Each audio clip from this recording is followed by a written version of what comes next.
Au menu du jour, un verbe très particulier, s'attendre, et les différentes manières de l'utiliser. Un peu d'argot, comment parler de la chance, comment souhaiter bonne chance à quelqu'un. Et pour finir, de la gymnastique phonétique avec quelques virelangues.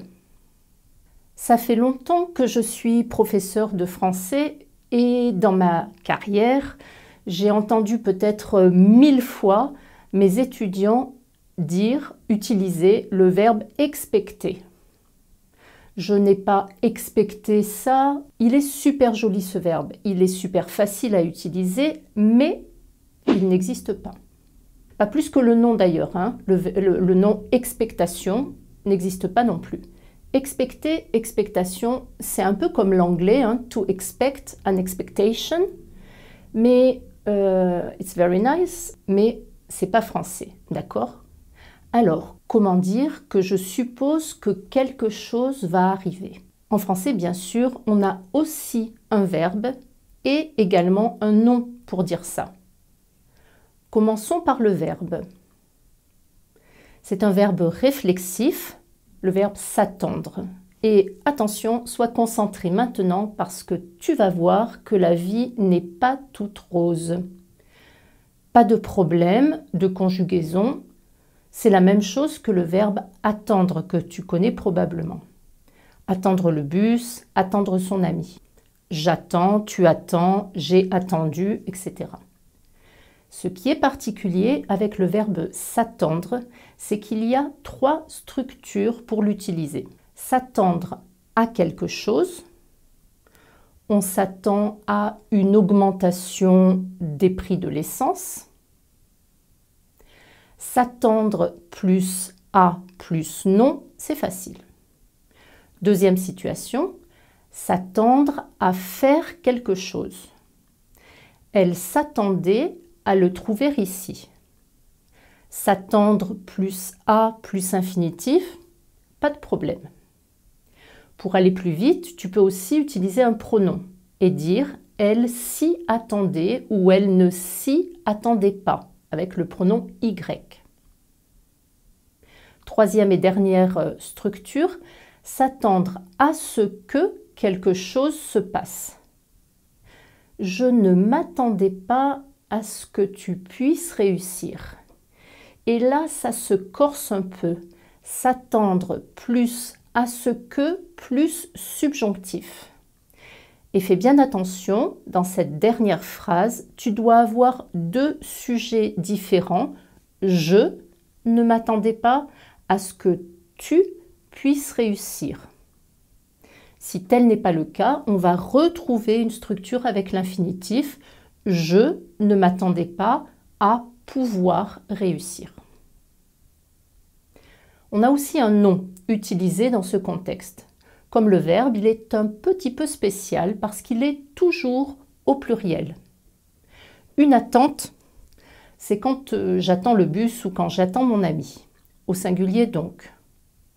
Mais j'exprime une idée différente au pluriel.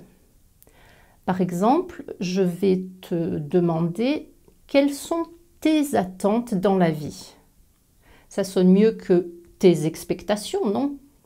Passons maintenant à la deuxième partie avec quelques expressions pour étoffer, enrichir, approfondir ton vocabulaire familier en français. Comment parler de la chance? Il a eu de la chance peut se dire de différentes manières. Il est né sous une bonne étoile, il a eu du pot, il a eu du bol, il a eu de la veine, et puis 2 expressions vulgaires. Tout d'abord, avoir du cul et avoir le cul bordé de nouilles. Très bizarre. Quoi? Il a réussi son permis de conduire du premier coup? Il a vraiment eu du cul. Il a eu le cul bordé de nouilles. Et comment les Français vont-ils souhaiter bonne chance à quelqu'un? Si demain, par exemple, tu passes ton examen du DALF, un examen super difficile en français, et que je veux te souhaiter bonne chance. Je peux te dire, je touche du bois pour toi, je croise les doigts, je t'envoie plein d'ondes positives pour demain, et dernière expression, je te dis merde. Oui, tu as bien entendu, merde. Les Français ont cette idée bizarre que ça va porter chance à quelqu'un de lui dire merde. C'est une expression à la fois très familière, mais aussi très utilisée. Alors, si ton ami français te dit merde pour demain, toi, tu réponds merci beaucoup. Et pour finir, tu as vraiment du bol, de la veine, du pot, du cul de recevoir cette vidéo parce que je vais t'aider à prononcer de manière plus correcte, plus fluide grâce à quelques virelangues spécialement choisies pour toi.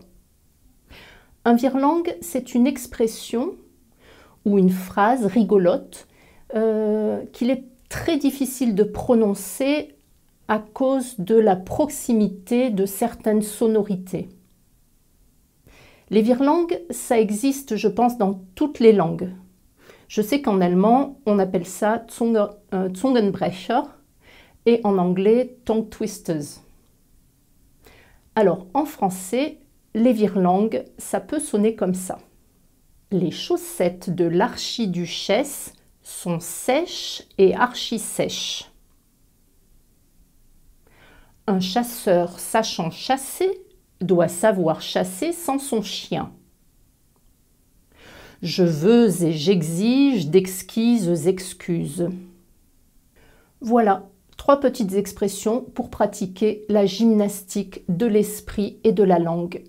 Et maintenant, à toi de travailler pour mettre tout ce qu'on a vu aujourd'hui en pratique.